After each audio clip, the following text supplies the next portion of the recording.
नागपूर महानगराच्या वाढत्या गरजा आणि आव्हानं लक्षात घेता लवकरच लाड पागे समितीच्या शिफारशींनुसार सुमारे 500 लोकांना महापालिकेत नियुक्तीचे आदेश दिले जातील, अशी घोषणा मुख्यमंत्री देवेंद्र फडणवीस यांनी केली।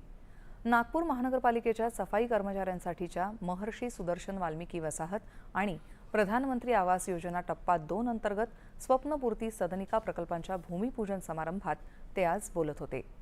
सफाई कर्मचाऱ्यांसह समाजातल्या प्रत्येक घटकाच्या आर्थिक आणि सामाजिक उन्नतीसाठी राज्य सरकार तसंच महापालिका कटिबद्ध आहे, असं त्यांनी स्पष्ट केलं। महर्षी सुदर्शन वाल्मिकी यांच्या नावानं उभी राहणारी ही वसाहत देशासाठी आदर्श ठरावी, त्यामुळे या कामात कुठलीही कमतरता राहू नये, अशा कडक सूचना त्यांनी अधिकाऱ्यांना दिल्या। गरिबांच्या घरांसाठी प्रधानमंत्री आवास योजना अत्यंत महत्त्वाची आहे। आगामी काळात राज्यातल्या सर्व विधानसभा क्षेत्रांमध्ये ही योजना राबवली जाईल, असंही मुख्यमंत्र्यांनी सांगितलं।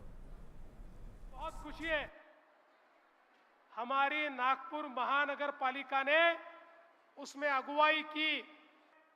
हमारे सारे सफाई कर्मचारी जो है, इनके बच्चों को नौकरी मिले, हमारे वारिस पद्धति के बच्चों को नौकरी मिले, हमारे एवजदारों को नौकरी मिले। इस दृष्टि से हमने निर्णय किया। जल्दी ही माननीय गडकरी जी और हम करीब 500 बच्चों को, 500 लोगों को हम लोग नौकरी का ऑर्डर देने वाले हैं, उसकी तैयारी हो गई है।